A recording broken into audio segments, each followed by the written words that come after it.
Yeah, team news. Destiny is better. Have trained with the team twice, full trainings and also other trainings. Just too short to be involved for City. We want him to train tomorrow and have another good week next week as well. So, but he's in a good place. It looks very positive about him. Biz will miss this game as well. No, Kulusevski is out. I think that's a longer one. I don't want to put a time frame on it.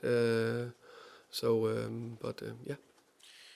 Now, look, transfers your favourite subject, Thomas. Not too long left till you don't have to have any questions about them. But there's been a couple of scenarios this summer that have been played out very publicly. So Tottenham fans have seen what happened with Morgan Gibbs-White, and then as of very recently with Eberici Eze now choosing to join another club. How much of a blow is it for you when you have targets and the club has targets that you want to sign and something doesn't quite happen and you can't get them over the line? I mean, in general, of course, you know that I don't speak about specific players unless they are at our fantastic club. Then I'm more than happy to speak about all our players. So that's one thing. Secondly, and there's been a lot of rumors linked a lot of players, also players I'm thinking, oh, he's been linked with us, oh, interesting. But a lot of times where there's definitely nothing in it. So that's part of the business we talked about before. There must be someone out there that thinks it's good fun to put the rumors out there. But anyway, there'll be a lot of links. There has been a lot of links. There'll be a lot of links in the future.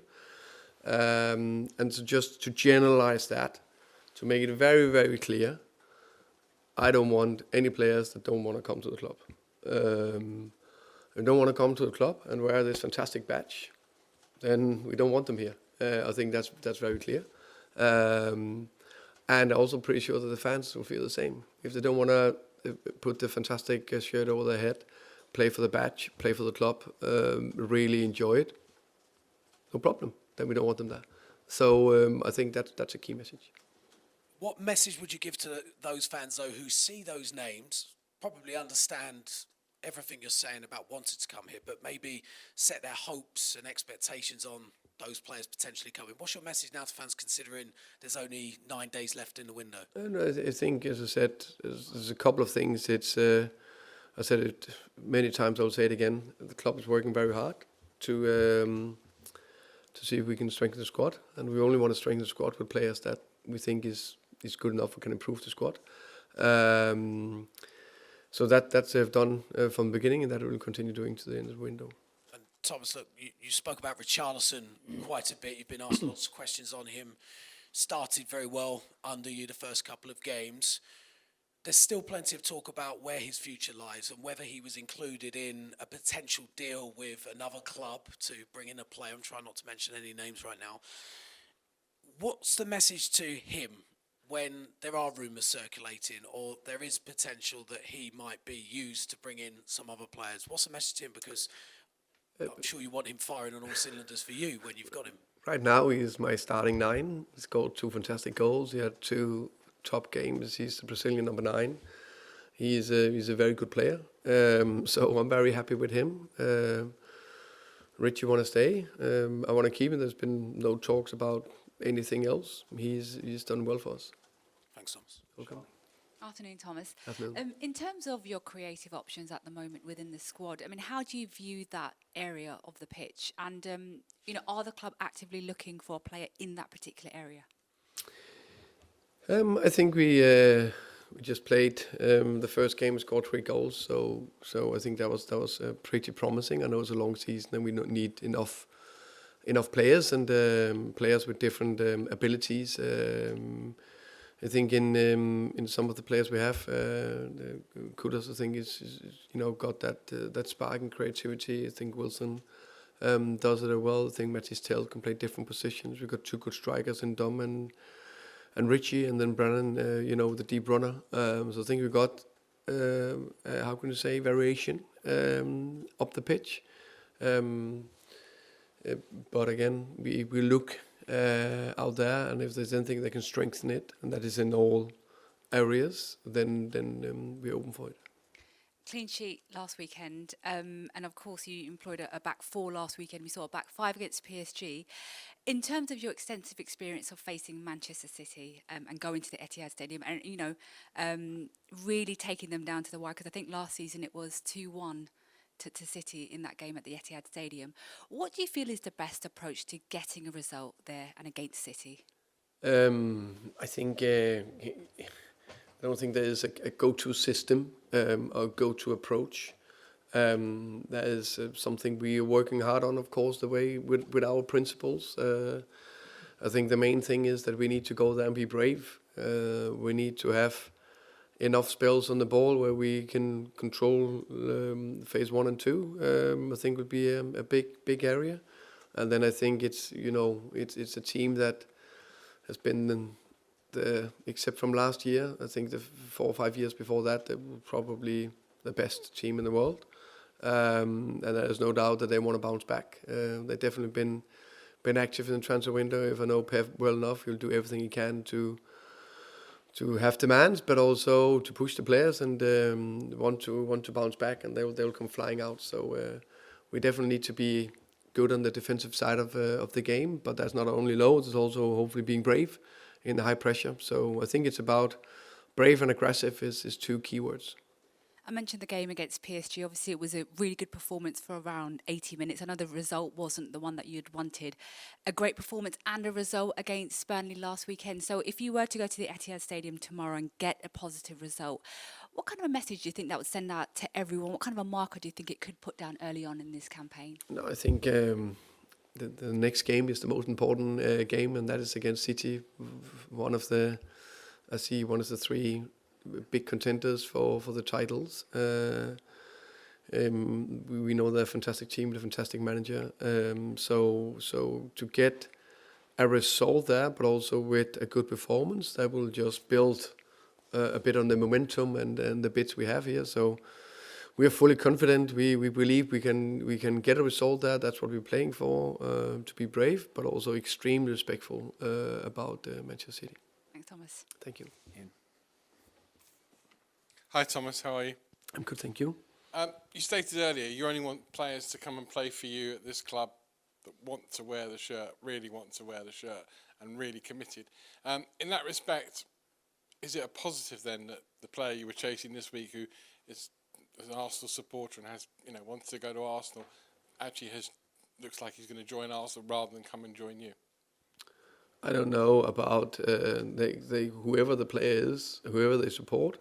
I actually do not care too much about, because we all have a past. The main thing is if the player want to come or not want to come. So if they are from Spain, Denmark, Brazil, doesn't matter. If they want to come, perfect. To that end, this summer you've high-profilely been chasing 2 players, one at Forest and one at Palace. Presumably that money is still there for you to spend in the next 10 days in whatever position on the pitch you feel you need to spend it on. Is that correct? The correct is that we are in the market, and we will look to see if we can strengthen the team. That's the main bit. And that's what we are focusing on. I think we need to have some good processes. We need to work hard to see if we can strengthen it. But again, I've said it before, I think we got a good squad. We got good players. Just saw 23 committed players working very hard on the game plan for Man City tomorrow, and that's what I'm excited about. And despite the long-term injuries you have with James Maddison and Dejan Kulusevski and Heung-min Son having left the club, you're confident, off the back of that answer I take it, that if you don't sign anybody between now and the closing of the transfer window, this club is well equipped to be very competitive in the Premier League and Champions League? I think it's a good question. Of course, we need to do everything we can to make sure we are as competitive as possible. As I said before, I think we got 6 good front players that I think is very competitive and across all the competition we're going into. And then Kulusevski, he will come back in this season. I think that's a big thing. It's probably longer term with Maddison, unfortunately.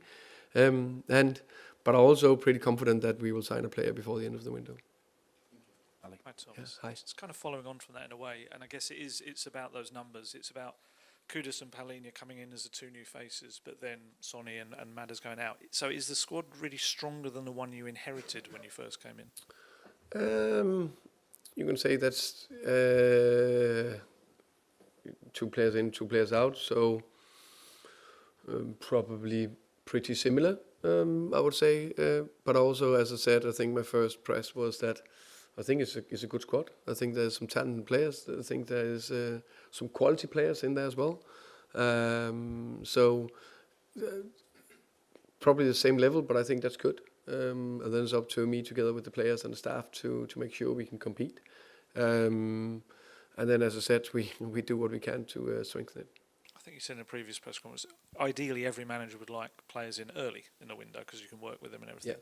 But is there any fear with this stage, I think with 10 days left or so, that we're at this stage where the club is trying to sign players from clubs that at this point maybe don't want to sell them because it's so late in the window? I don't know. I think, in general, any club want to sign as early as possible. I don't think anyone want to do that differently. If it was that easy, then everyone could do it. I'm a positive guy. I'm not that fearful, if that makes sense. I believe that something will happen. I think on tour you mentioned about trying to get it's a natural process of the recruitment side, getting to know you a bit better like you had at Brentford and streamlining that. Where are you at with that? Has that got any kind of further down the line now? I think that's that's an ongoing process. That is every day, every week. How we do things, how we understand each other, how they understand. Let's say the type of football, how I see players, how I see the game. So that will only grow over time. To expect it to be perfect in 8 week time is probably not realistic. But we're definitely getting closer. Just want to tag on very quickly because it's part of the same thing. I think you said the coaching staff as well. Your meetings at Brentford were 15 minutes and here they're an hour. Have they brought that down yet? Maybe 57 minutes. So slightly better. No, good processes is also. I also love to discuss football and love to develop and get better, and that we only do by discussing things. So I think it's been some fantastic discussions. Welcome. Finish with George at the back, please. Hi, Thomas. A lot's gone on this week, but it did start with Christian Romero signing a new deal, so you're not going to be asked about his contract situation anymore. How sort of pleased are you that he's going to be here for the long term? I think very pleased. I think that was a fantastic signal from the club, and of course from Christian Romero as well, that he believe in the club and the project and the journey we just started. So I was extremely happy with that, and I also think that's I understand the exciting thing is to sign players, but I think is as exciting as maybe even more crucial is to sign existing that was difficult top players, and he's one of the top players and he's our captain. So he believe in that. I think was a big statement. And I guess just from your own point of view, you kind of inherited a tricky situation. You've replaced a manager that's just won a trophy, but it feels like you've made a really strong start to life at Spurs. The PSG performance, obviously Burnley win. Kind of from the outside, it almost feels like you've been let down so far with this transfer window, with only 2 in and 2 out. Do you kind of feel like you've been let down? No, I think say to my players, if they work very hard, and do everything they can, we can't ask for more. I know the club is working extremely hard, and it's unfortunately not. How can you say, you can't go in wage rows and I want to buy 2 good players and then go and walk away 5 minutes later. It's a little bit more complicated. So I see the club work hard. I see Daniel working extremely hard, Johan, Vinay, and we're all on board in terms of do what we can do to improve. And just finally from me, the 3-5-2 formation worked really well against PSG, and you've used that in the past against Man City to good effect. I guess when you've kind of got a system like that you know can work, do you just go with it anyway, even though there isn't a surprise element, or do you always like to have a kind of surprise element up your sleeve when you don't go into these big games? I trained every game a little bit different compared to, but that's definitely in my mind. 3-5-2 definitely my mind, whatever 4-2-3 and I will take a decision on what we do. You'll see that tomorrow. But I'm always thinking, how can we tweak it a little bit inside our principles? And then, of course, systems can do something, but principles is the most important thing. So, yeah, I will use, as I said, I'll be pragmatic. I'll use different systems, different ways to win football matches. Hi. You obviously have been here for a matter of weeks or months now. The club seem to have a little bit of a reputation when it comes to some transfers, slipping through their fingers, and it appears there have been 2 of those particular transfers this summer, and fans are understandably frustrated seeing it happen on a relatively consistent basis. At least that's how they feel. From your perspective, knowing all the information rather than just how it appears, is that a fair sort of representation? Is it very different behind the scenes? I would say first, I don't know the history, of course. I'm also reading a little bit. If not, then I've been briefed pretty well from Anthony about the story that maybe have been something, but I can't really look too much into that. What is happening with potential transfers or not potential transfers, or rumors or not rumors? That, of course, either way, I will keep for myself. What I can see is that we are working very hard, and also what I know is not that easy in general. When you want to sign a player, I can speak from experience in Brentford. I can speak about that, where we also wanted to sign players. Sometimes we succeed, sometimes we didn't. And there's a lot of moving parts. There's the players, the families, the agent. There's a club that want to sell. So in general terms, so that makes it complicated. And as a sort of follow-up to that, how important is it really to stay calm at this point when there's getting, supporters in particular are getting quite so anxious with the window sort of ticking down, but also how important is it to lift the mood with a new face at that particular position? Yeah, I think lift the mood. I see. I don't know. Probably speaking about the fans, I guess. I don't read anything of that, so I don't know. But of course, you guys are telling me, so I guess that's part of it. I think how we can lift the mood is good performance and winning on the pitch. I think that's the key thing. Of course, we all want as good a team and squad as possible. And as I said many times, I think we've got a good, exciting squad. And let's see what will happen the next 8-9 days. And just finally, on Richarlison, you mentioned earlier that he wants to stay, you want to keep him. Yeah. It's well known about his injury history at the club, but obviously that performance against Burnley showed what he can do. Where's his motivation levels going into this season? Oh, day one, he came in, knocked my door. He said, "I want to stay." I said, "Happy, good. I like you. I think you're a good player. Perfect. Let's crack on."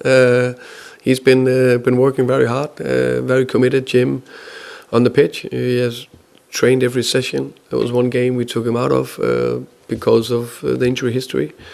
We know we need to be very aware of that to build him. Thin layers, one step at a time. Taking good decisions. I do our best to try to take good decisions. But I see a very committed player. Matt.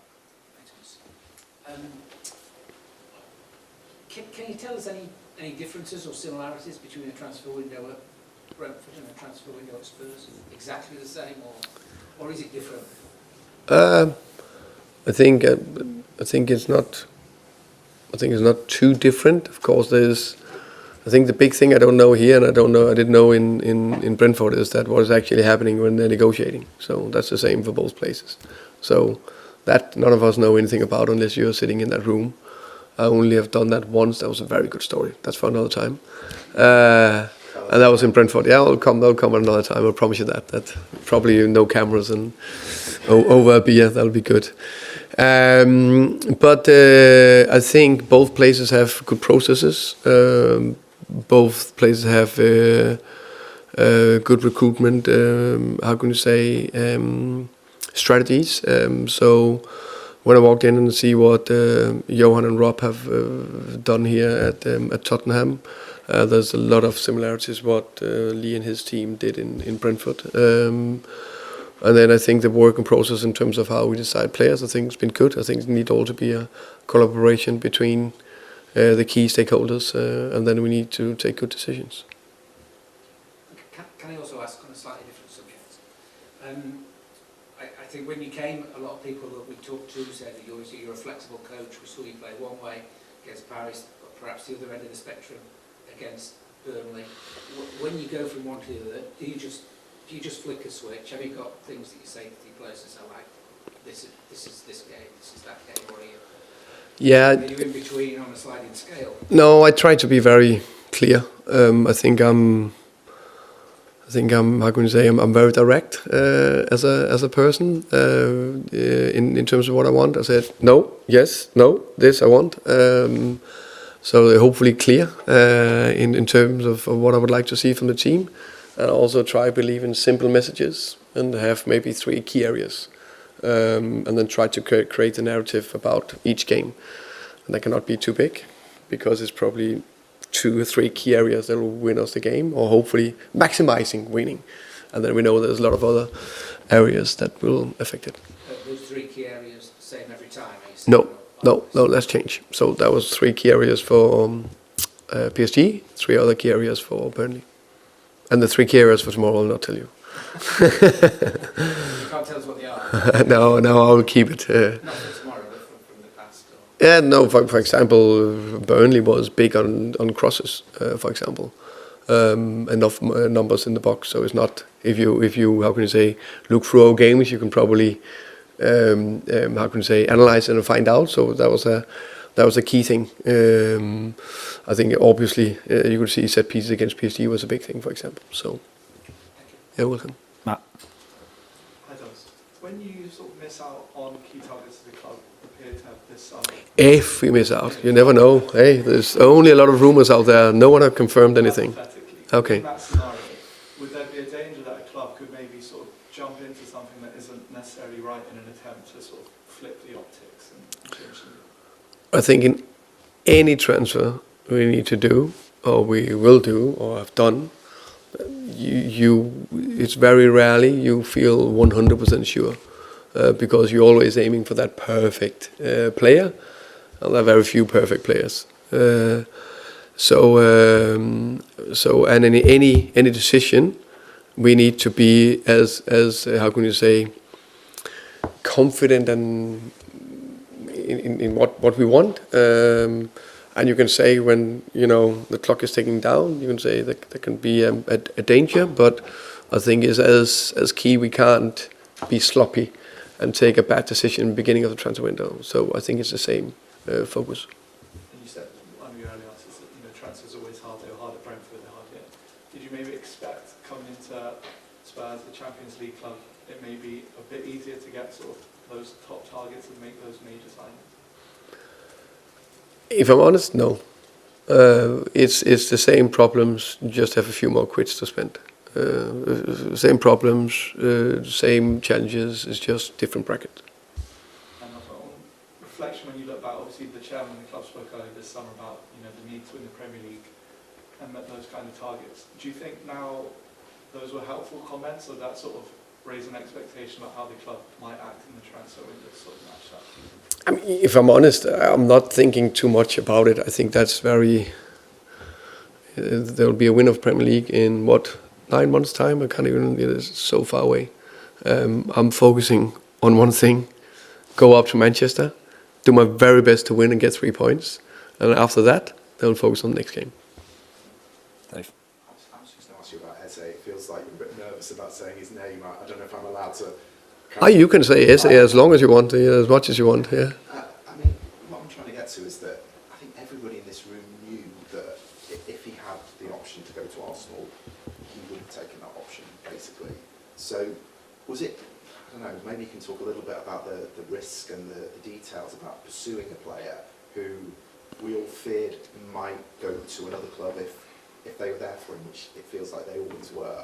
Was it a risk is what I'm trying to get to?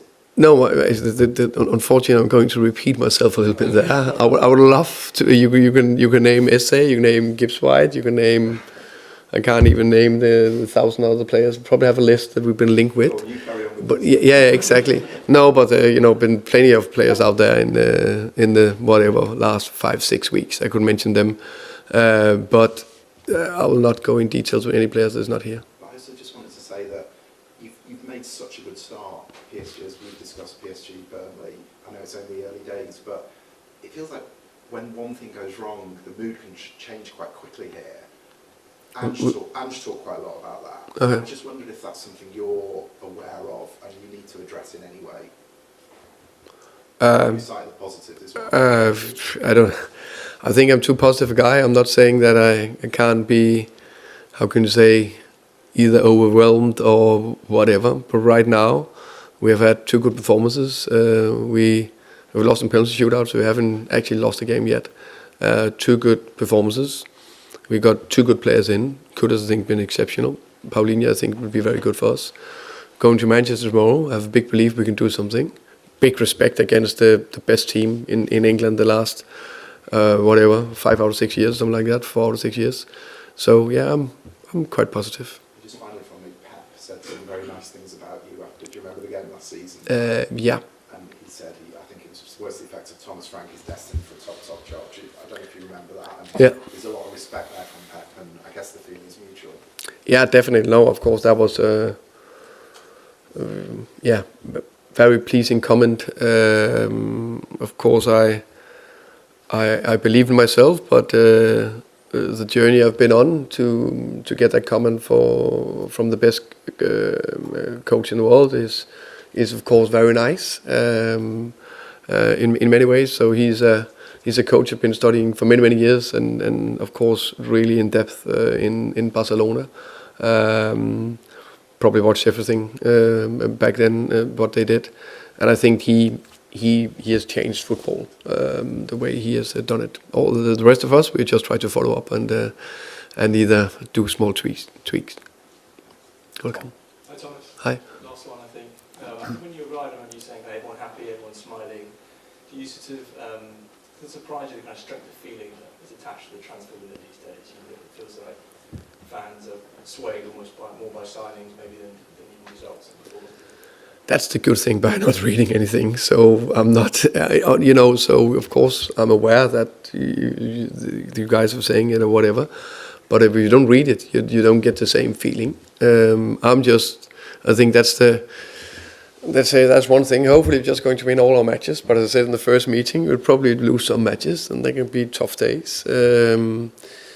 But right now, I think there's more positive things that I'm looking into. And no matter if we're losing games or we're winning games or we are signing 10 new players or we're not signing 10 new players, I need to focus on the day-to-day job. I need to make sure we train well, make sure we do fantastic meetings, do top recoveries, and have all the processes in place to try to do my best to that we can help signing some players. So that's my job, and that I will try to do.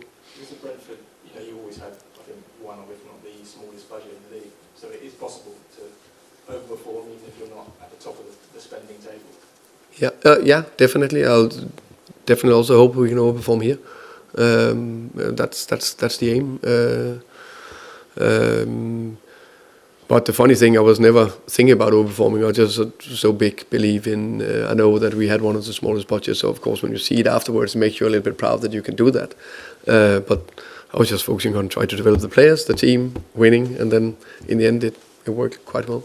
Is it possible that if you are sort of slightly short of creativity or attacking options, that is the case at the end of the window, that just as you kind of adapt the team to opposition, that you can adapt this team more generally, maybe make it more solid in midfield or sort of change the style slightly? Yeah, well, I think I'm pretty sure how my end goal is, but also very aware I have a group of players.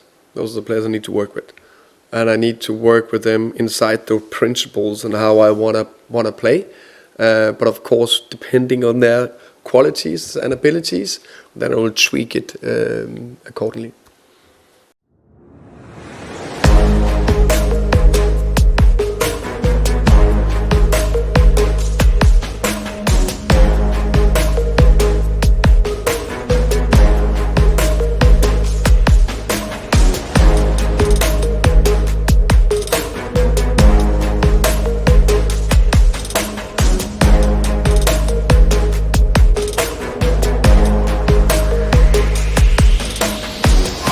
Thank you.